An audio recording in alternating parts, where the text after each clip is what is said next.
اتنی رات کو کہاں سے آ رہی ہو تم؟ آغا جان کی گرجدار آواز پورے گھر میں باز گشت کرنے لگی۔ میں اپنی سہیلی کی سالگرہ پر اس کے گھر گئی تھی۔ اس کی آواز میں بھرپور اعتماد تھا۔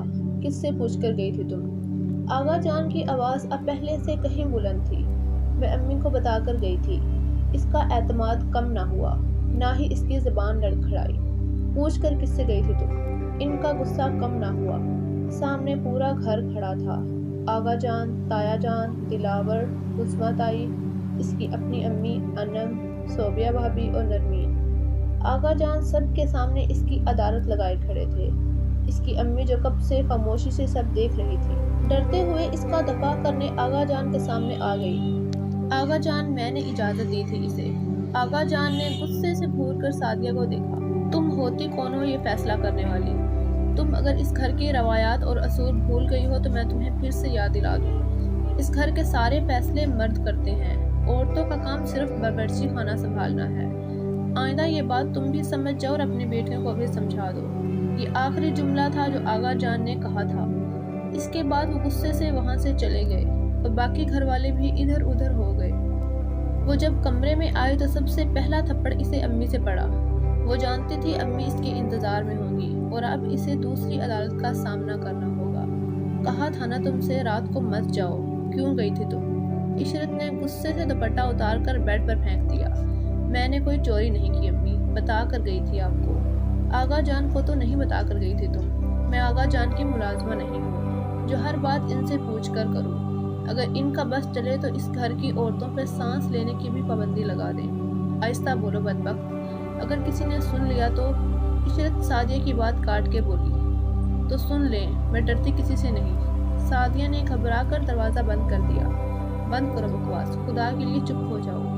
امی ایک بات آپ بھی سن لیں، اس گھر میں جو 100 سالہ پرانی عورتوں کو غلام سمجھنے والی روایات زندہ ہیں، میں ان کو کبھی تسلیم نہیں کروں گی۔ زندگی اپنی مرضی سے جیوں گی، جو میرا دل کرے گا میں وہی کروں گی۔ سعدیہ سر پر ہاتھ رکھ کر صوفے پر گر گئی۔ یا اللہ ہدایت دے اس لڑکی کو۔ وہ بال کھول کر واش روم میں گھس گئی۔ 21ویں صدی کے اس دور میں آج بھی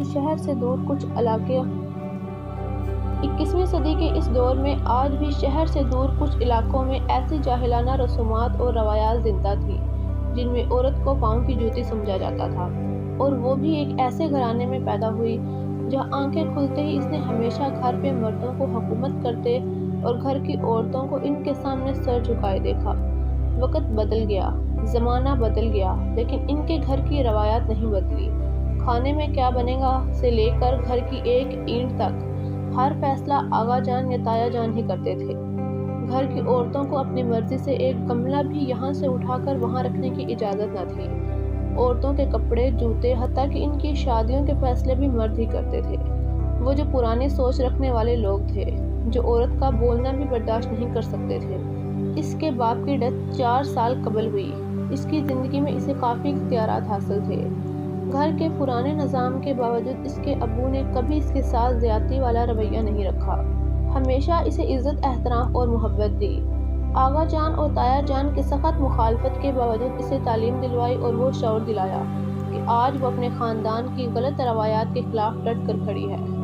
آغا جان لڑکیوں کی تعلیم کے خلاف تھے۔ آج سے پہلے خاندان کی کسی لڑکی نے اتنی تعلیم حاصل نہیں کی۔ کوئی اگر زیادہ کوشش بھی کرتا تو مڈل سے آگے نہیں جا پاتا۔ فیروز تایا کی بیٹی انم اور اس کی بڑی بہن نرمین دونوں ہی مڈل سے زیادہ تعلیم حاصل نہ کر سکی۔ آغا جان کا اکلوتا پوتا اور بقول ان کے اس گھر کا اگلا وارث تایا کا بیٹا سکندر تعلیم کے لیے امریکہ تک گیا، لیکن وہاں جا کر بھی وہ آغا جان کی مقررہ کردہ حدوں سے باہر نہیں نکل سکا اور ان پرانے خیالات سے آزاد نہ ہو سکا جو آغا جان اور تایا جان برسوں سے اس کا برین واش کرتے رہے ہیں۔ اس لیے جب وہ اتنا زیادہ پڑھ لکھ کر واپس آیا تو لگتا نہیں تھا وہ بیرون ملک سے تعلیم یافتہ ہے۔ وہی جاہلانہ سوچ، عورت پیر کی جوتی، عورتوں پہ حکومت۔ یہ تو اچھا ہوا اس کے ابو جمال ظفر نے اسے اتنا تو شعور دلایا کہ وہ اپنے حق کے لیے آواز اٹھا سکتی تھی۔ اس کے باوجود ابا کو ساری زندگی تایا اور آغا جان سے تانے ملتے رہے، بیوی کا غلام، بے غیرت مرد وغیرہ، اور ابو نے بھی خاموشی سے سب کچھ سن کر برداشت کیا، کبھی پلٹ کر جواب نہیں دیا۔ پھر بھی آغا جان ان سے کبھی راضی نہ ہوئے۔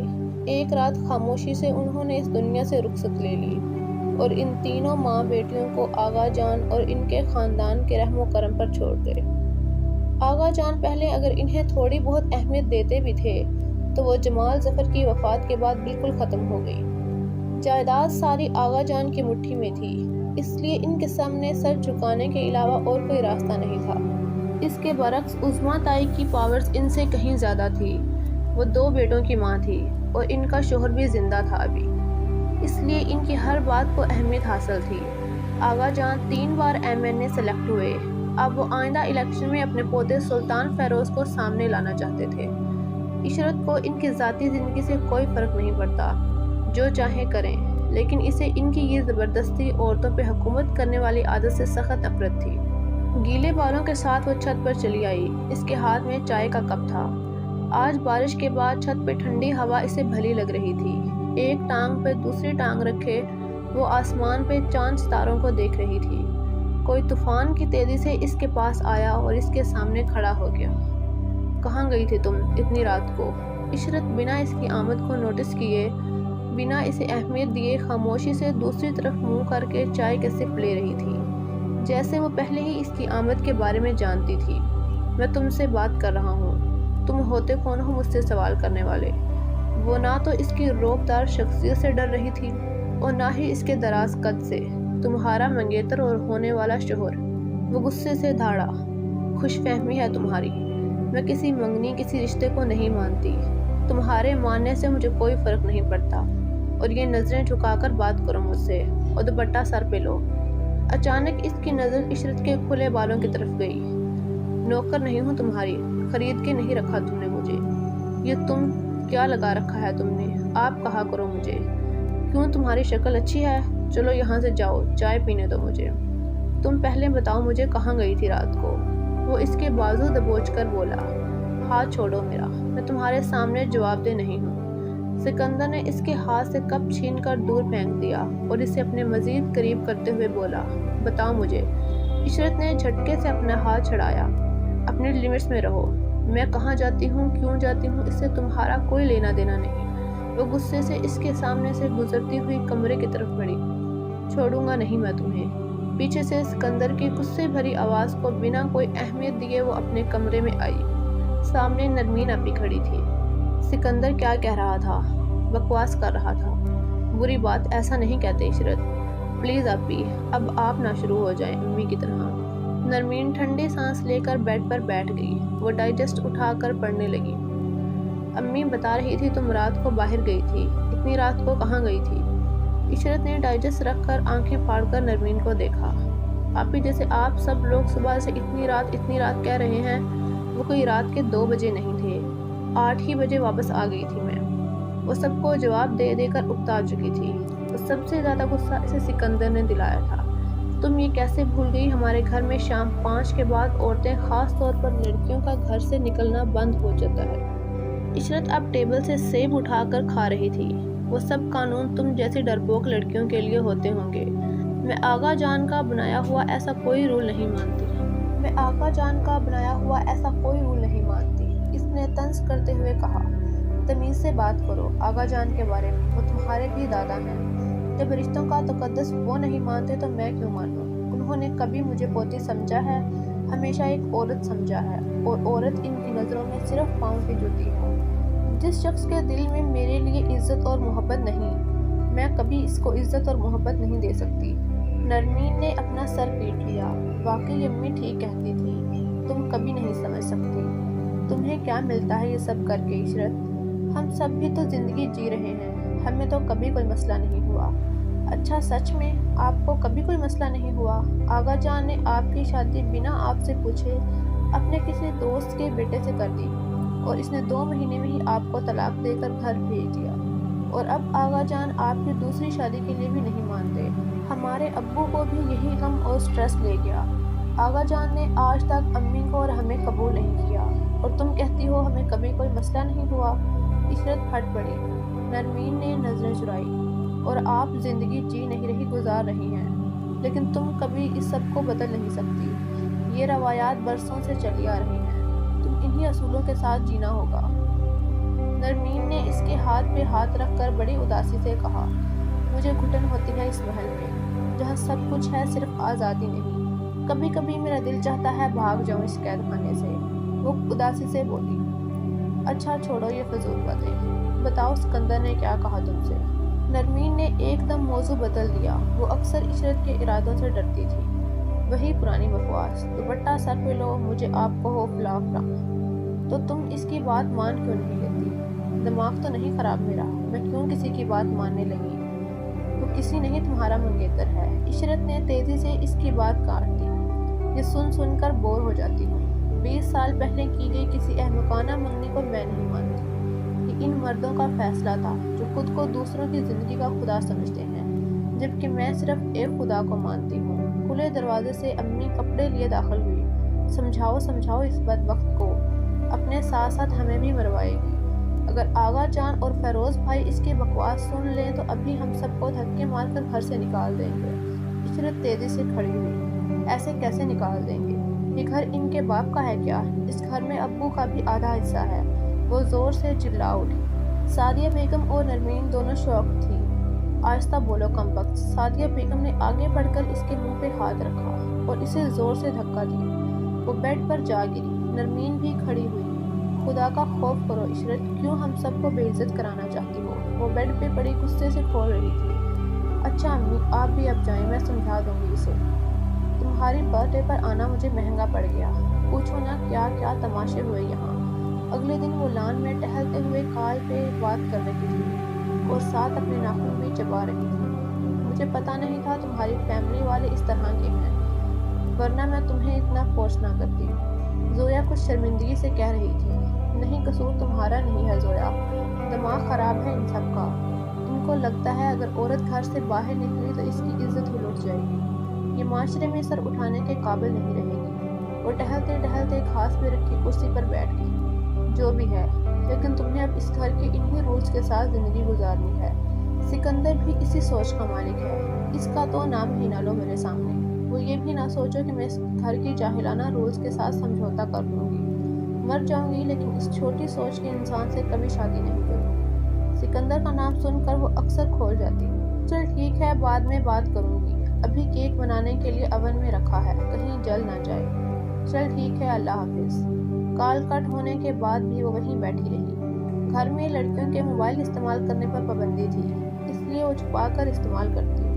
ابھی تک وہ اتنی مضبوط نہیں ہوئی تھی کہ یکدم سب سے بغاوت کر دے۔ انم چائے کے 2 کپ لیے لان میں آئی اور اس کے سامنے والی کرسی پر بیٹھ گئی۔ وہ اس کی کزن تھی، فیروز تائی کی بیٹی اور سکندر کی بہن، اپنے ماں بھائی اور باپ کے برعکس۔ وہ مزاجن کافی سلجھی ہوئی اور خوش اخلاق تھی۔ کیسی ہو تم؟ میں ٹھیک ہوں، تم کیسی ہو؟ ٹھیک ہوں۔ چائے پیو گی؟ ہاں، لیکن تم پہلے ہی 2 کپ لائی ہو۔ تمہیں کیسے پتا چلا کہ میں یہاں ہوں؟ میں نے کچن سے دیکھ لیا تھا، انم نے مسکراتے ہوئے کہا۔ شادی کب ہو رہی ہے تمہاری؟ کیوں، تمہیں نہیں پتا کیا؟ نہیں، نرمین ابھی کوئی ڈیٹ بتا تو رہی تھی لیکن میرے ذہن میں نہیں رہا۔ انم کپوں میں چائے بنانے لگی۔ سچ پوچھو عشرت تو مجھے خود کو بھی ڈیٹ اچھے سے معلوم نہیں ہے۔ انم کچھ افسردگی سے بولی۔ تمہیں تو یہ بھی معلوم نہیں ہوگا کہ لڑکا کون ہے۔ انم چائے کا سپ لیتے لیتے رک گئی۔ وہ شرمندگی سے پہلو بدلنے لگی۔ آخر کب تک ایسے نظریں چراتی رہو گی؟ کبھی نہ کبھی تو ہمیں زندگی کا سامنا کرنا ہی ہوگا۔ کیا تم سچ میں ایک ایسے شخص کے ساتھ اپنی پوری زندگی گزار دو گی جسے تم جانتی نہیں، جسے دیکھا نہیں؟ انم نے اداسی سے کپ پھر سے ٹیبل پر رکھ دیا اور ڈوبتے سورج کو دیکھنے لگی۔ اور کر بھی کیا سکتی ہوں؟ تم کم از کم احتجاج تو کر سکتی ہو ایسے ظالمانہ فعل کے خلاف۔ میں تمہاری طرح بہادر نہیں عشرت۔ وہ ابھی آگے بھی کچھ کہنے والی تھی کہ پیچھے سے آتی عظمیٰ تائی کو دیکھ کر رک گئی۔ تائی شاید ان کی کچھ باتیں سن چکی تھی، اس لیے پاس آتے ہی اس پر برس پڑی۔ یہ کیا الٹی سیدھی پٹیاں پڑھا رہی ہو تم انم کو؟ انم گھبرا کر کھڑی ہوئی، جبکہ اس کے چہرے پر ڈر اور گھبراہٹ جیسے کوئی آثار نہیں تھے۔ میں کیوں پٹیاں پڑھاؤں گی تائی؟ جو سچ ہے وہی تو کہہ رہی ہوں۔ نہ تیری بڑی مہربانی، تو سچ نہ بولا کر اور میری بیٹی سے دور رہا کر۔ تائی نے اس کے سامنے مصنوعی ہاتھ جوڑتے ہوئے غصے سے کہا۔ آپ لوگ کیوں اس کی شادی زبردستی کر رہے ہیں؟ اس بیچاری نے تو لڑکے کو دیکھا بھی نہیں۔ وہ کپ رکھ کر سیدھے ہو کر بیٹھ گئی۔ اس گھر میں شادیاں ایسے ہی ہوتی ہیں، اس پر انوکھی قیامت نہیں ٹوٹ رہی۔ میری بھی شادی ایسے ہی ہوئی تھی، تیری ماں کی بھی ایسے ہی ہوئی تھی، لیکن اب وہ زمانہ نہیں رہا تائی، اب دنیا بدل چکی ہے، لیکن اس گھر کے اصول کبھی نہیں بدلیں گے۔ انم تم چلو میرے ساتھ اندر، اور جب تک تمہاری شادی نہ ہو جائے اس سے 20 فٹ دور رہنا۔ اور تم؟ آج کرتی ہوں میں سعدیہ بھابھی سے بات۔ اس نے بے نیازی سے کندھے اچکائے۔ اسے اس بات سے کوئی فرق نہیں پڑتا تھا کہ امی سے اس کی شکایت کی جائے گی۔ ایسی سینکڑوں شکایتیں روز ہوتی رہتی تھی اس کی۔ رات کو 10 بجے وہ کچن میں اپنے لیے چائے بنا رہی تھی جب وہ اچانک کچن میں آیا تھا۔ ویسے وہ اس گھر کا مرد تھا، وہ کچن میں قدم رکھنا بھی توہین سمجھتا تھا، لیکن پتہ نہیں اس وقت کیسے آ گیا۔ کیا کر رہی ہو تم؟ چائے بنا رہی ہوں، اس نے روکھے انداز میں جواب دیا۔ اتنی رات کو کیوں جاگ رہی ہو تم؟ سو جاؤ، وہ حکم دینے والے انداز میں بولا۔ اس گھر میں لڑکیوں کا رات دیر تک جاگنا بھی جرم تھا۔ کیا یہ بھی تمہارے آغا جان کا حکم ہے؟ نہیں، یہ میرا حکم ہے۔ اگر یہ آغا جان کا حکم ہے تو میں نہیں مانوں گی، اور اگر تمہارا حکم ہے تو بالکل بھی نہیں مانوں گی۔